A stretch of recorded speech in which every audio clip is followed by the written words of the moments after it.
Politics में जो परिवारवाद का चलन है इसको किस रूप में देखते हैं? अभी हाल में जैसे लालू जी ने पर्सनल मोदी पे अटैक किया, जिनका खुद का परिवार नहीं है, वो क्या? देखिए, लालू जी के बयान पर कोई टीका टिप्पणी करना बेईमानी है। लालू जी अपने बयानों और इस तरह के वक्तव्यों के लिए जाने जाते हैं।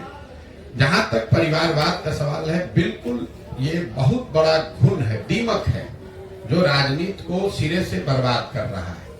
राजनीति ही नहीं, किसी भी क्षेत्र में अगर आप परिवारवाद ही कर देंगे कि सिर्फ नेताओं के बच्चे ही नेता बनेंगे, तो उससे तो आपने लोकतंत्र को ही खत्म कर दिया। लालू जी और मोदी जी की बात छोड़ दीजिए, हम आपको बिहार का एक आंकड़ा देते हैं जो मोदी जी नहीं बोल रहे हैं।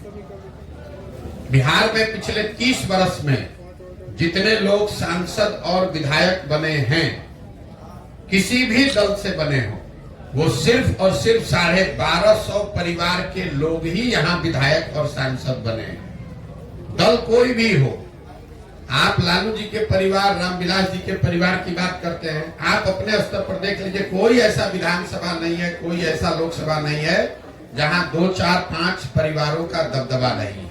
मैं अभी आपको एक उदाहरण देता हूं। मोदी जी को अभी आ रहे हैं चंपारण में, तो उनको इस पर बयान देना चाहिए।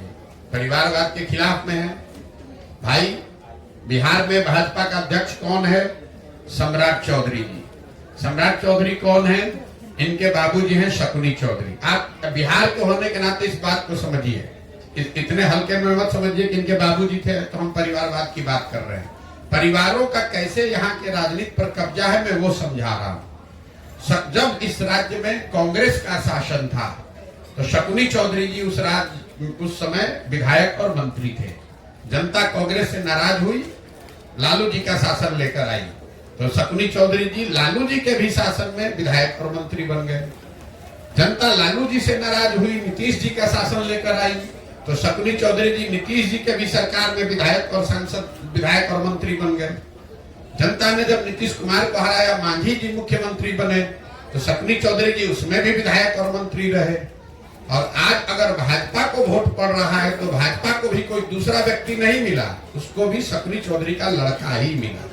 तो आप समझ रहे हैं कि हम कांग्रेस को हराए, लालू जी को हराए, नीतीश को लाए, मांझी को लाए, भाजपा को लाए, लेकिन एक ही परिवार है जो कि रूल कर रहा है।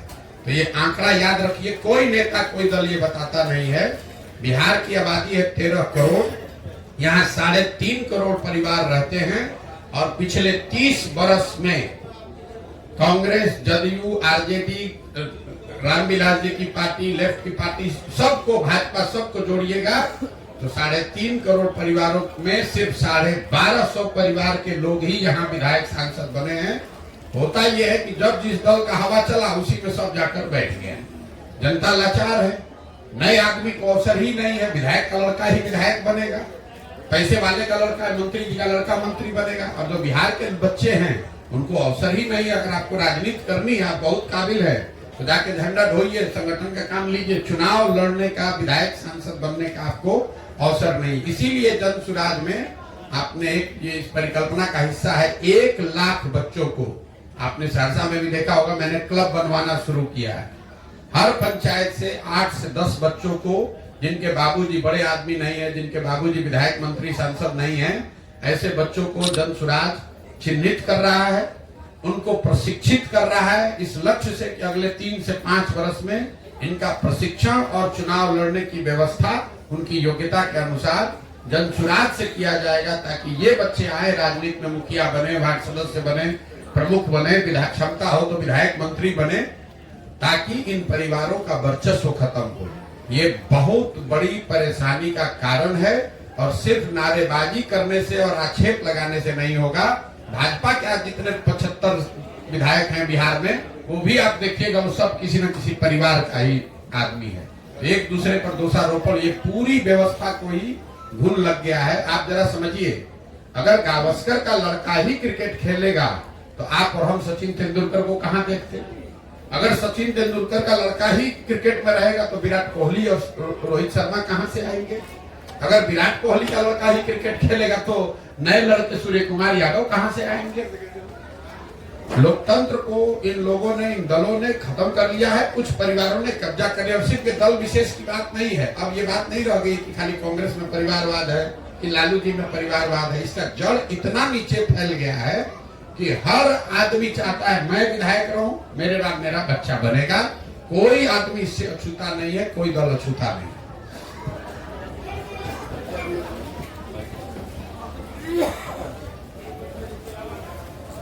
प्रशांत किशोर जी, जिस तरह से बिहार की राजनीतिक उलटफेर, कभी आरजेडी, कभी जदयू, कभी बीजेपी, आखिर जनता जाए कहां?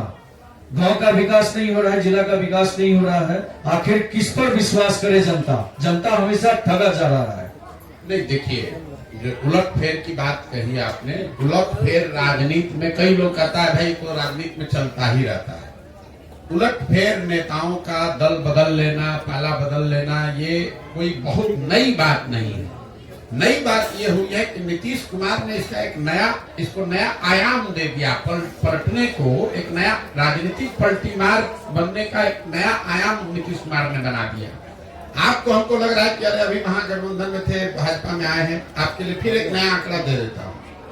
पिछले 10 वर्ष में नीतीश कुमार का ये 7वां प्रयास है, 7वां पलटी मारे, 7वां नया सरकार का प्रयास है। गिन लीजिए, 2012-13 में नीतीश कुमार जो महागठबंधन की एनडीए की सरकार में थे, जब मोदी जी को चेहरा बनाया गया तो 2013 में उस गठबंधन को नीतीश कुमार ने तोड़ा और माइनॉरिटी की गवर्नमेंट चलानी शुरू की। वो पहला प्रयास था। वो माइनॉरिटी की गवर्नमेंट हार गई लोकसभा में, तो उन्होंने मांझी जी को मुख्यमंत्री बनाया। वो दूसरा प्रयास था। फिर मांझी जी को हटाया, 8 महीने के बाद खुद मुख्यमंत्री बन गए। ये तीसरा गवर्नमेंट बना। फिर महागठबंधन बनाकर चुनाव लड़े, वो चौथा हुआ। फिर महागठबंधन को छोड़कर एनडीए में भाग गए, वो 5वां हुआ। फिर एनडीए को छोड़कर महागठबंधन में भागे, वो 6वां हुआ। और फिर अभी छोड़कर वापस भाजपा में भागे। 10 वर्ष में 7 बार नीतीश कुमार पलटी मारे या इन्होंने सरकार का स्वरूप बदला बिना वोटरों के सहमति के। अब नीतीश कुमार इस देश के सबसे बड़े पलटूमार राजनीतिज्ञ है, राजनेता है। ये तो बात सर्वविदित है, इस पर अब चर्चा भी लोग नहीं कर रहे। जैसे बिहार में शराबबंदी इतना फेल है कि कोई शराबबंदी पर सवाल भी नहीं कर रहा, तो नीतीश कुमार के पलटने पर कोई सवाल लोग नहीं उठा रहे।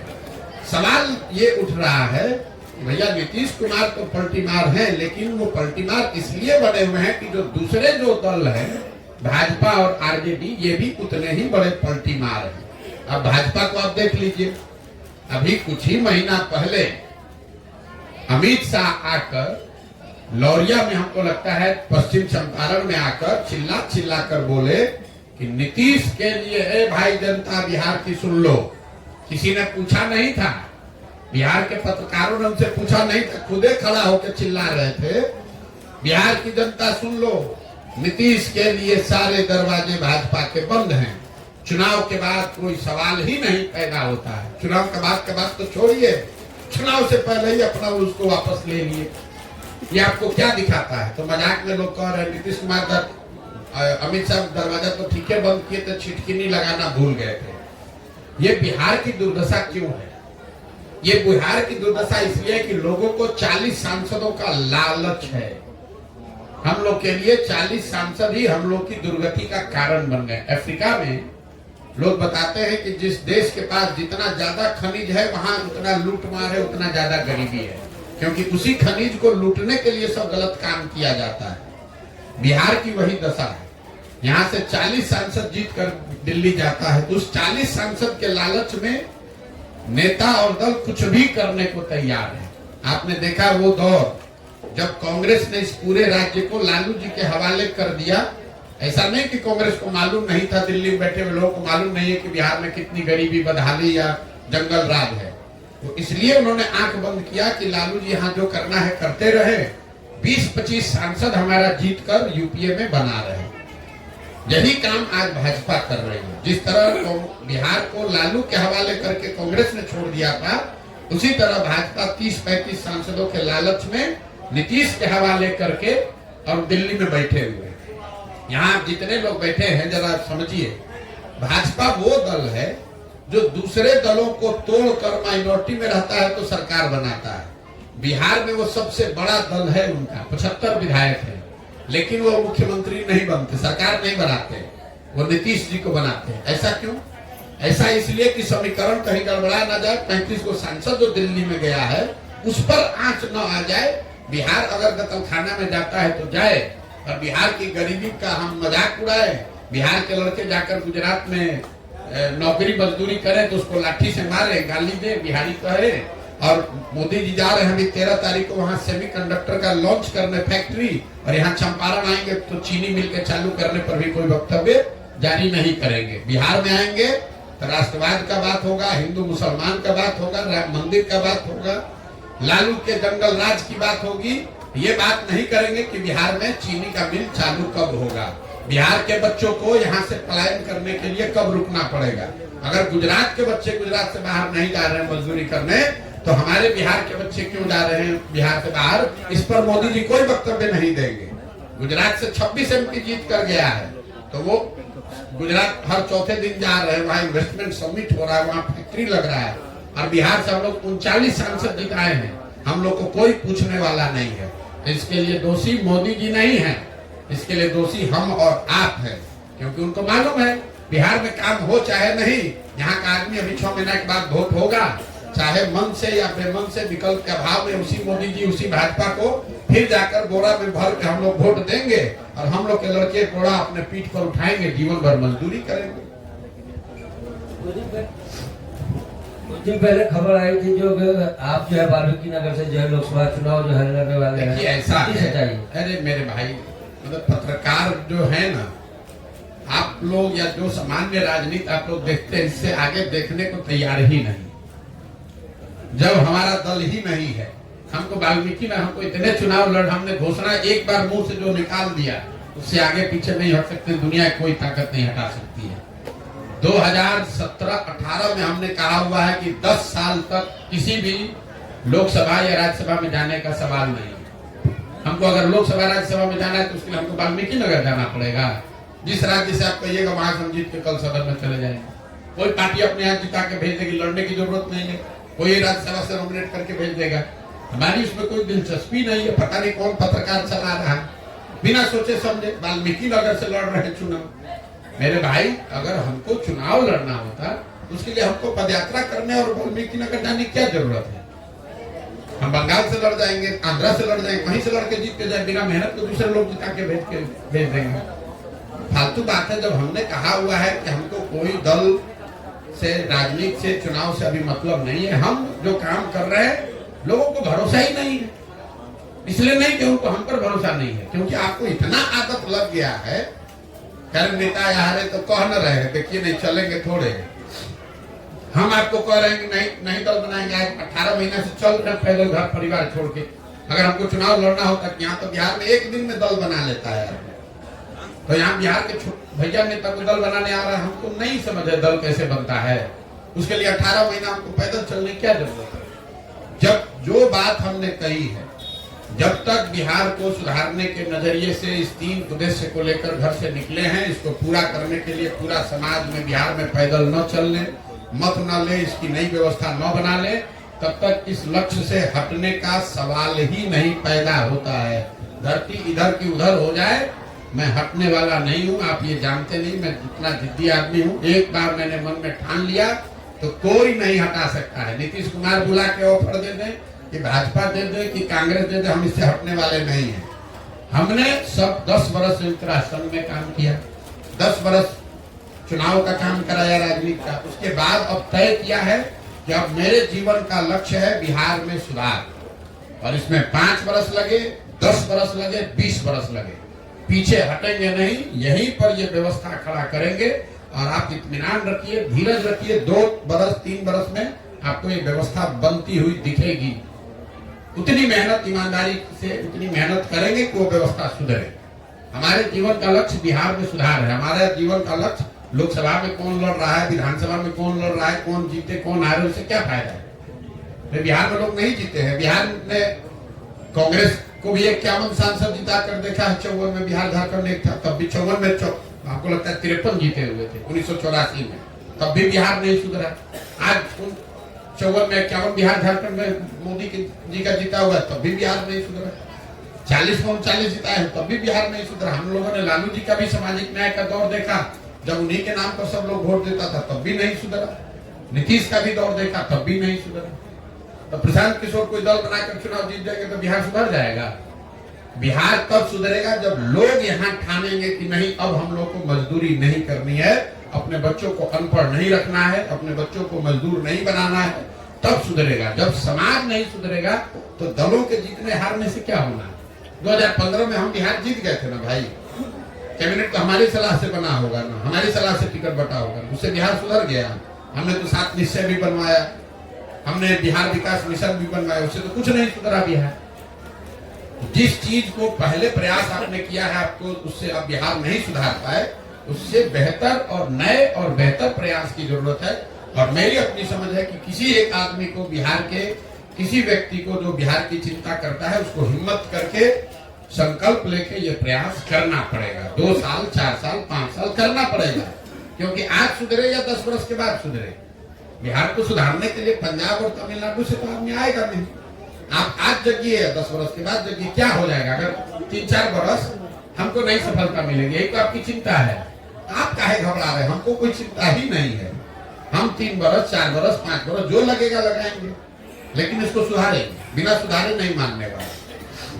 सर, 2024 के लोकसभा चुनाव कुछ ही दिनों बाद होने वाला है, इसमें प्रशांत किशोर जी क्या कहना चाहेंगे? आगामी इसको समर्पित करना चाहेंगे आप?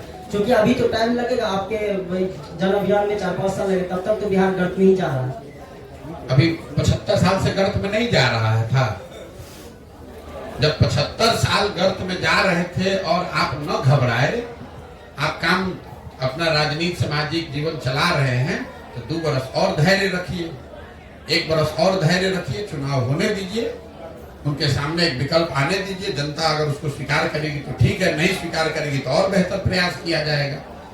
लोकसभा के चुनाव में कौन जीतता है कौन हारता है, कम से कम बिहार का कोई भी समझदार आदमी अगर है, उसको ये मानना चाहिए कि लोकसभा के चुनाव के नतीजों से हम लोग के जीवन पर कोई फर्क नहीं पड़ने वाला है। 10 वर्ष मनमोहन सिंह जी के नेतृत्व में यूपीए की सरकार थी, तो भी बिहार देश का सबसे गरीब, पिछड़ा, भुखमरी और अशिक्षित राज्य था। तब भी हम लोग के बच्चे मजदूरी कर रहे थे। और 10 वर्ष से आज मोदी जी की सरकार है, तो भी बिहार प्रति व्यक्ति आय के हिसाब से, सारे विकास के मार्गों के हिसाब से देश का सबसे गरीब, सबसे पिछड़ा, सबसे ज्यादा अशिक्षित, सबसे ज्यादा भुखमरी, पलायन और बेरोजगारी वाला राज्य है। हम लोगों ने 10 वर्ष कांग्रेस का भी राज देख लिया, अभी के दौर में 10 वर्ष हम लोगों ने मोदी जी का भी दौर देख लिया। दिल्ली के नजरिए से कोई फायदा नहीं हुआ। इसी तरीके से बिहार में आप देख लीजिए, आपने 15 वर्ष लालू जी का भी राज देख लिया, अभी 18 वर्ष से हम लोग नीतीश जी भाजपा का भी राज देख रहे हैं। बिहार की स्थिति नहीं बदली है। अगर नहीं बदली है तो कुछ नया बेहतर प्रयास होना चाहिए। मैं आपको तमिलनाडु का उदाहरण देता हूँ। जब देश आजाद हुआ तो तमिलनाडु और बिहार बराबर का राज्य था, विकास, सामाजिक, आर्थिक नजरिए से दोनों बराबर के राज्य थे। तमिलनाडु में 1970 के बाद से कांग्रेस का शासन नहीं है, कांग्रेस पार्टी वहां सरकार में नहीं आएगी, भाजपा तो वहां है ही नहीं। और आज तमिलनाडु बिहार से 6 गुना ज्यादा बड़ा राज्य है। तो उसको मोदी जी सुधार दिए कि गांधी परिवार ने सुधार दिया? तमिलनाडु को तमिलनाडु के लोगों ने सुधारा, भाजपा और कांग्रेस ने नहीं सुधारा।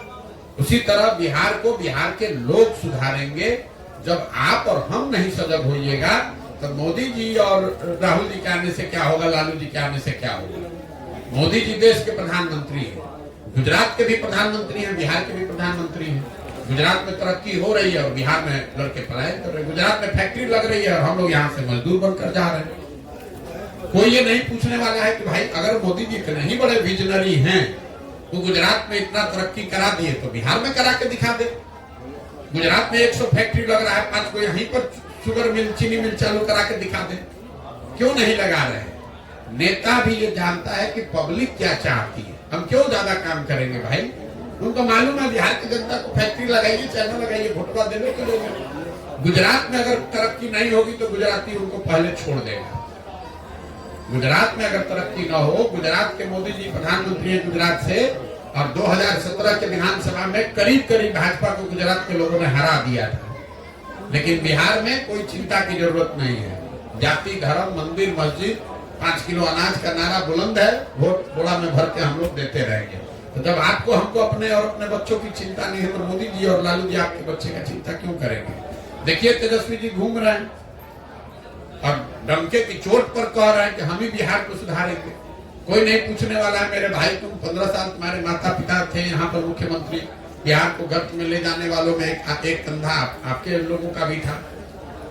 अभी आप 1.5 बरस नीतीश जी के साथ थे तो कौन सा आपने बिहार में क्या सुधार कर दिया? कौन सा रोड बनवा दिया? पथ निर्माण मंत्री थे। कौन सा अस्पताल आपने सुधार दिया? आप स्वास्थ्य मंत्री थे। पूरे गांव में जो दुर्दशा है नाली गली का, ये ग्रामीण कार्य मंत्री आप लोग भी ध्यान नहीं देते हैं, तेजस्वी यादव ही थे। ये शहरों की जो दुर्दशा है, शहरी विकास मंत्री खुद तेजस्वी यादव थे। कोई नहीं पूछने वाला है कि भाई शहरी विकास मंत्री के तौर पे कौन से शहर को सुधार दिए? बताओ।